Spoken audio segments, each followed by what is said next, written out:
suis ravie de te retrouver sur la ligne coaching et confidence pour une nouvelle vidéo. Et aujourd'hui, c'est une vidéo sur l'identité. Comment savoir qui tu es?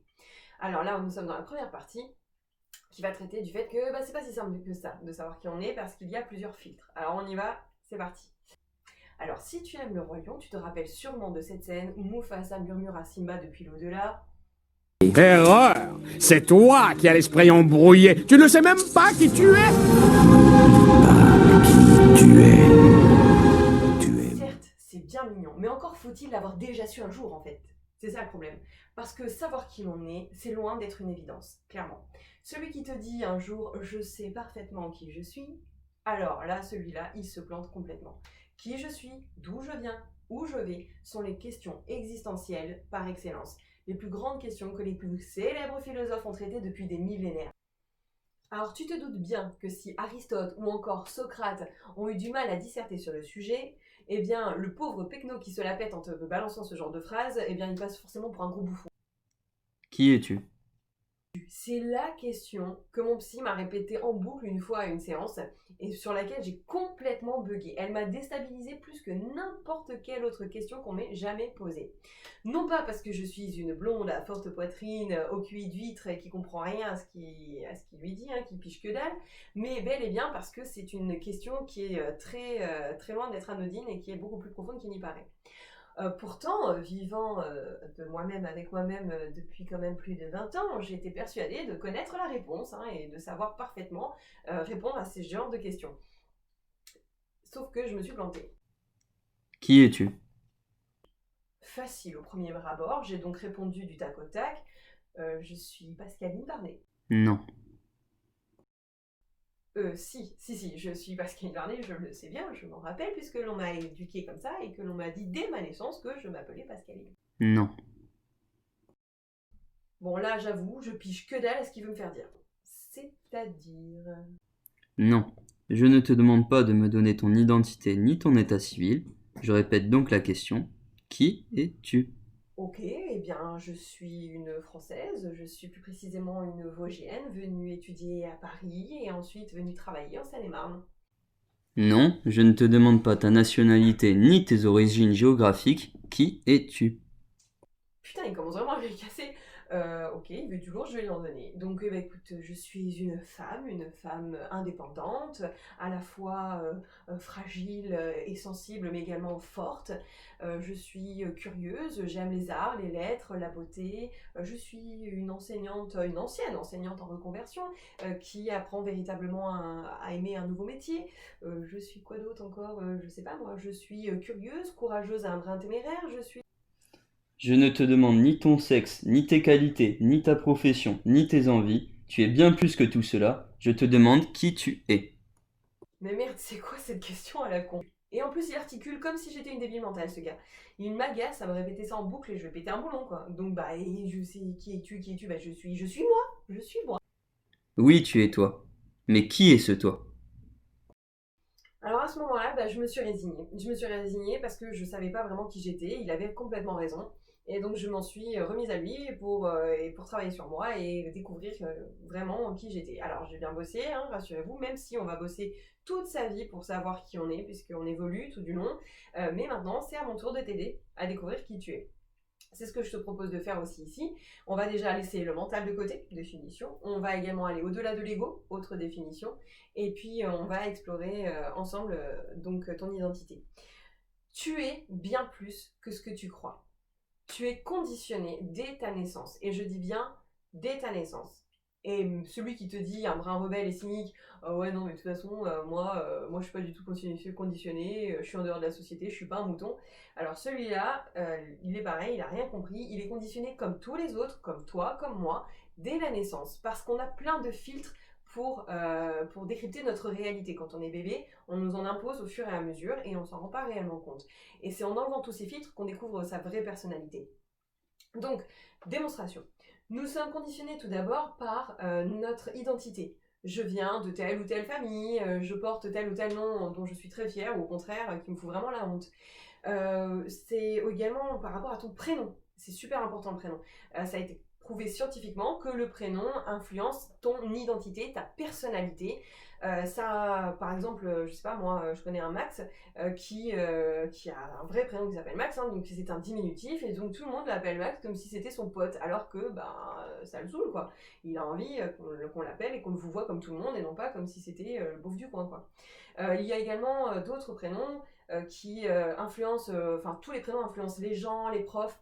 Par exemple, en cours, quand tu as une Capucine, et là tu te dis tout de suite, ça fait référence à la bobo chic parisienne, quoi. Alors que quand tu as Kevin en cours, ça fait pas la même chose, tu as l'impression d'avoir peut-être le pauvre jeune du coin avec des capacités mentales un peu limitées. Ce qui est complètement faux, hein, je le dis tout de suite, puisque j'ai eu aussi un Kevin en classe, et clairement il était super intelligent. Et je te parle même pas des surnoms. Les surnoms, je les aborderai dans une prochaine vidéo, parce que tu vas voir qu'ils sont super importants et qu'ils conditionnent réellement qui tu es. Donc il faut vraiment faire attention aux surnoms que les gens te donnent ou que toi tu te donnes, d'accord? Donc ça, on le reverra ensemble dans une prochaine vidéo. Quoi qu'il en soit, tu es conditionné également par tes expériences. Genre, on a tous un pote qui, à un moment, t'a dit ouais, je me suis fait larguer comme une merde, la meuf, elle m'a trompé, et donc qui en déduit essentiellement que toutes les femmes sont des poufiasses. Logique. On est conditionné également par notre passé. D'ailleurs, on dit parfois que les amnésiques ont de la chance parce qu'ils peuvent devenir qui veulent en fait. Ils n'ont pas de passé et donc du coup, à ce moment-là, ils peuvent devenir qui ils veulent. Regarde la série Umbrella Academy, saison numéro 2 et tu le comprendras. Ou encore, tu lis le livre de Gilles Le Gardinier, J'ai encore menti, et tu comprendras exactement de quoi je parle. Ensuite, nous sommes conditionnés également par rapport à nos ressentis, par rapport à ce que tu ressens au quotidien, par rapport à ce qu'on appelle les affects, donc c'est-à-dire ce que tu aimes, ce que tu n'aimes pas, tes goûts, tes peurs, tes doutes, etc., etc.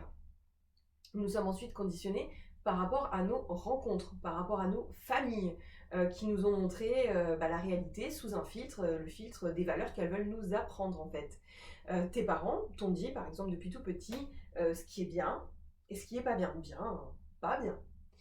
Nous sommes aussi conditionnés par nos croyances, par nos cultures également.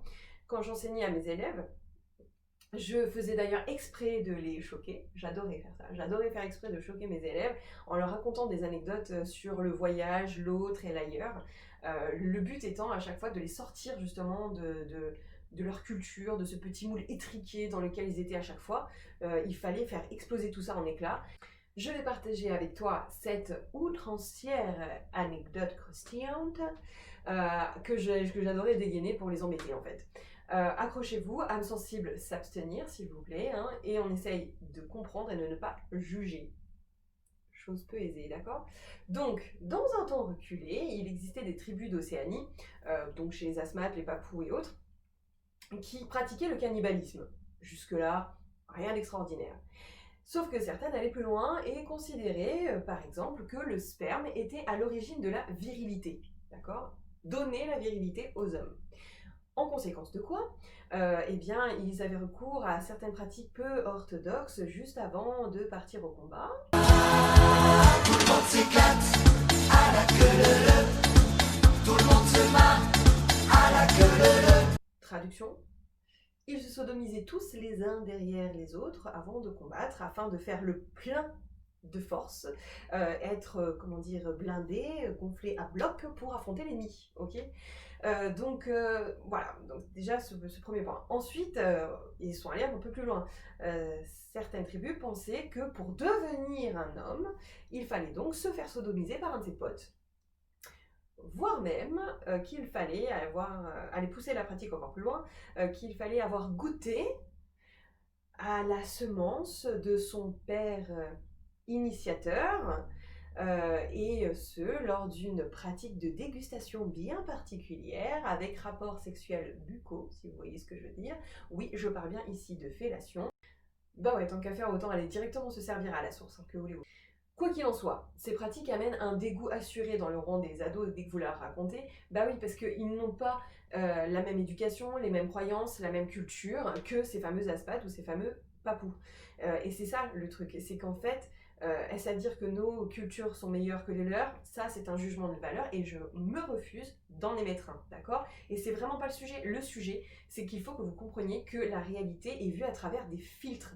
Les filtres que l'on vous superpose dès votre naissance et donc qui font que vous êtes persuadé d'être telle ou telle ou telle personne. Vous êtes persuadé de vous identifier à ces filtres et d'être ces filtres en fait.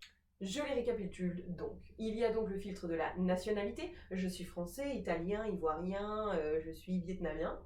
Il y a également le filtre de la religion. Je suis catho, musulman, athée, bouddhiste, animiste, ce que tu veux. Il y a également le filtre des convictions. À savoir, je suis pour un tel, je suis contre ça. Il y a également le filtre des origines et des contacts. Je suis le papa de la petite Emma, ou je suis grand-mère de 50 petits-enfants. Il y a également l'origine de votre famille. Je suis, je sais pas moi, je suis issue de la famille Dupont, ancienne et pétée de thunes. Sous-entendu, comme j'appartiens à cette famille-là, on me doit forcément le respect. Il y a également le filtre des professions. C'est pour ça qu'en soirée, tu en as une qui te dit « Moi, je suis hôtesse de l'air » et une autre qui va rajouter « Et moi, je suis infirmière ». Et là, vous avez tous les potes de la soirée qui sont en train de baver parce qu'ils sont en train de se faire un film avec tous leurs fantasmes.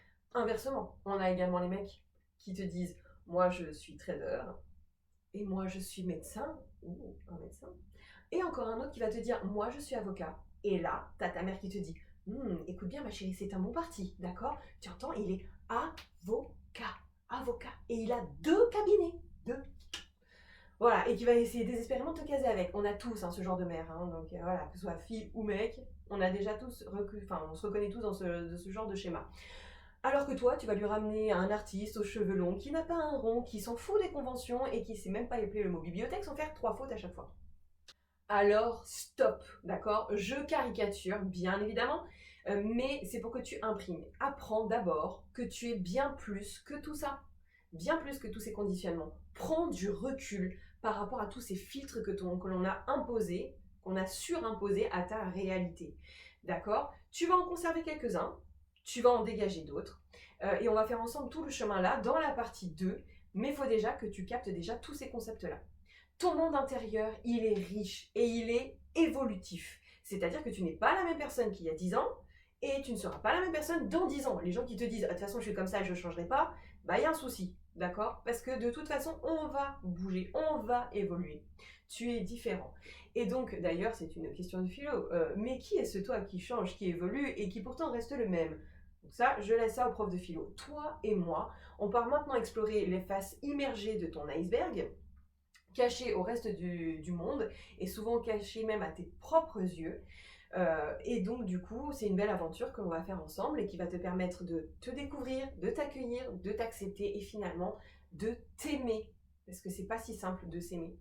Alors, fini la théorie, même si elle était bien nécessaire, d'accord? Il faut absolument que tu captes tout ce qu'on vient de dire dans cette vidéo-là avant d'aller plus avant. Et maintenant, place à la pratique. Alors, on se retrouve tout de suite pour la partie 2. Dans le lien que j'ai mis sous la vidéo dans l'onglet description. Et n'oublie pas, quoi qu'il arrive, quoi qu'il se passe, moi, je crois en toi.